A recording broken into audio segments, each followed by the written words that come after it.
The Far Quest, The Chronicles of Cursoon, Book 1, by R. Jason Lynch.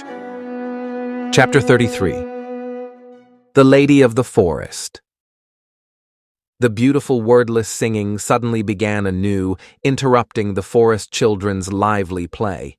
In response, the noblins scurried about to seat themselves all around Cursoon. With suppressed giggles, they playfully jostled each other to find their places. The last boy who was trying on the bard's hat hastily went over, dropped it back onto the man's head, and then joined the others on the soft carpet of pine needles. As the singing continued to echo out from the tree's large opening, Cursoon and the noblins sat gazing expectantly at the dark hole. As they waited, the bard shifted with unease. Sensing this, one of the small girls patted his hand, and, with bright purple eyes, she offered a reassuring smile. At that moment, a shape appeared in the hollow of the massive tree's trunk. Then, with graceful steps, the strangest woman Cursoon had ever seen stepped out of the large opening. She wore a primitive rusty brown dress made from some kind of rough cloth. The garment left her delicate shoulders bare and came down only to her knees. A string of small pine cones hung about her neck, and she stepped onto the carpet of pine needles with naked feet. The woman's eyes were bright green, and she had pointed ears like the noblins. Her hair was a dark auburn, and a garland of living flowers wove itself through her wildly curly hair like a living crown. However, it was none of these things that made the bard stare at her with wide-eyed amazement.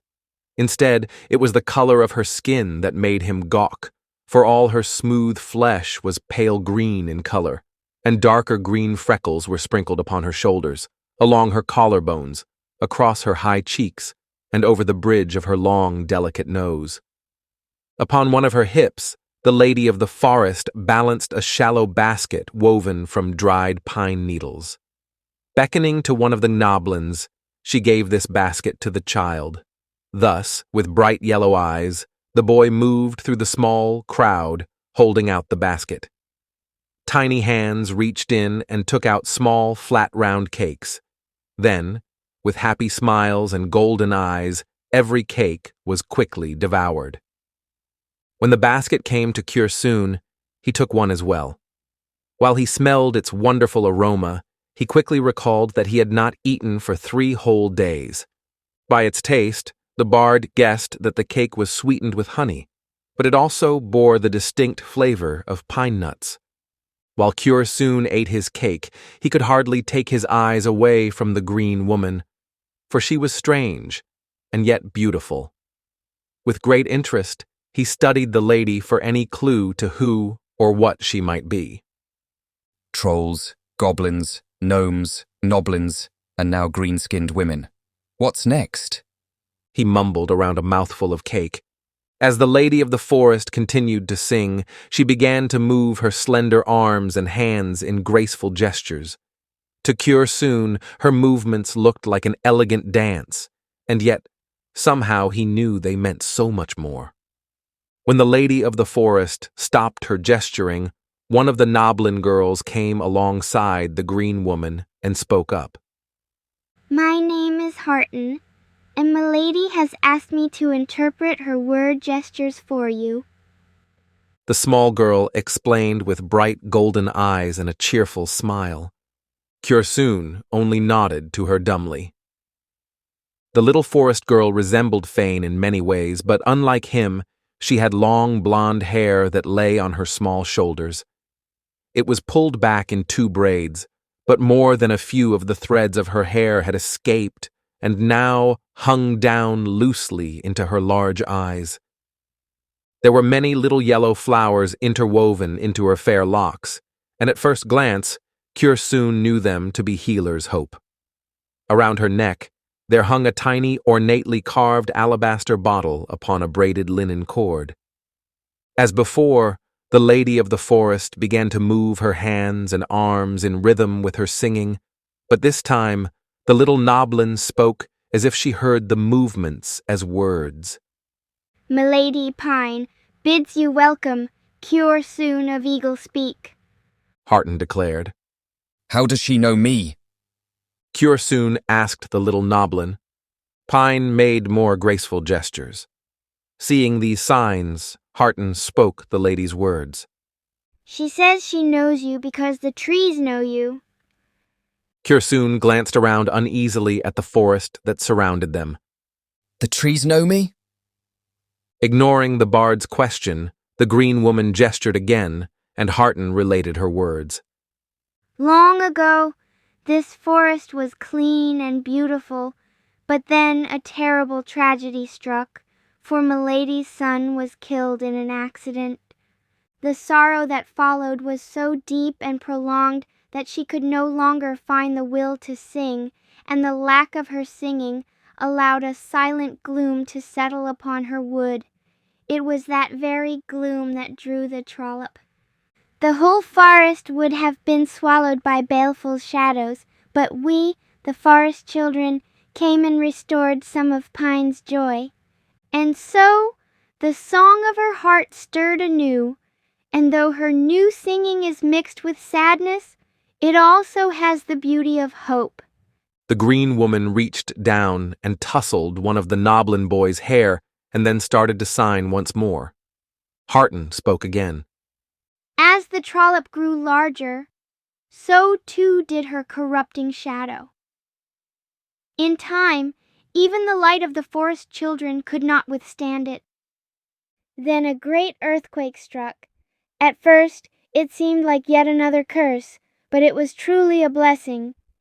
It made this part of the forest drop so that the delta became a lake. This put a buffer between us and the trollop. Moreover, the streams are now forced to flow over many tribulations, and these work to cleanse the water of her filth. However, if she is not expelled soon, her defiling presence will overcome even what has been protected thus far.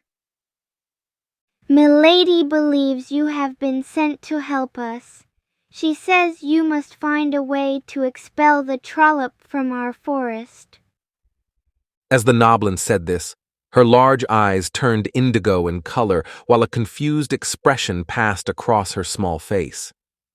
Expel? The bard sputtered. I don't have the strength, nor the valor to do any such thing. I can't even throw off my own curse, much less someone else's. He argued with a downward-turned face. Pine came to stand before Cursoon. Placing a delicate, pale green hand under the bard's bearded chin, she lifted his gaze to meet her own. As she did this, Cursoon realized how small the green woman was, for she stood little more than 4 feet tall. I'm too unworthy to be of any service to you. The bard mumbled and then forced his eyes away with visible shame. Looking over at the girl without moving his chin from Pine's hand, he added, Tell your lady she must find a true champion, for I am no champion at all. Pine released the bard's chin, stepped back 1 pace, and then made more graceful gestures. As before, Harton interpreted, Who is truly worthy other than the King of Heaven? She asked with indigo eyes.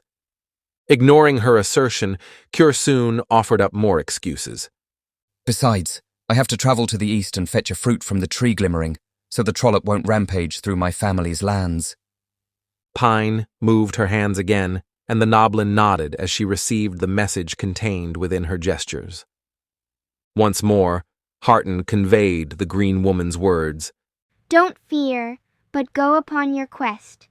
Perhaps by it you may find a way to free us from Baleful's malignant shadow. With sad green eyes, the small lady of the forest caressed Cursoon's bearded face, and then moved to return to the opening in the giant old tree. Before Pine could vanish once more into the hollow of her tree, Fane hopped up and ran to her. Taking her pale green hand, he gently pulled her down so that he could whisper something into her pointed ear. When he had finished speaking to her, the lady of the forest stood upright again, and then eyed the noblin for a long moment. Finally, she gave him a quick, approving nod and then disappeared back into her tree. After the lady was gone and the small glade was silent again, Curiosun remained sitting in the soft pine needles.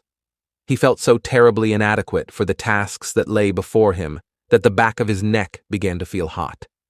He was so consumed with self-hating thoughts that he hardly noticed as each of the noblins came and hugged him tightly around his neck. Slowly, these embraces awoke him from his despair so that a sad smile brightened his face.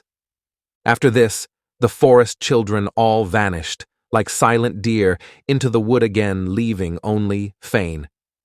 Gazing at the lone noblin, Curiosun sighed. Well, what did you ask her before she went back into her tree? Fane smiled with excited yellow eyes. I asked if I could help you accomplish your quest.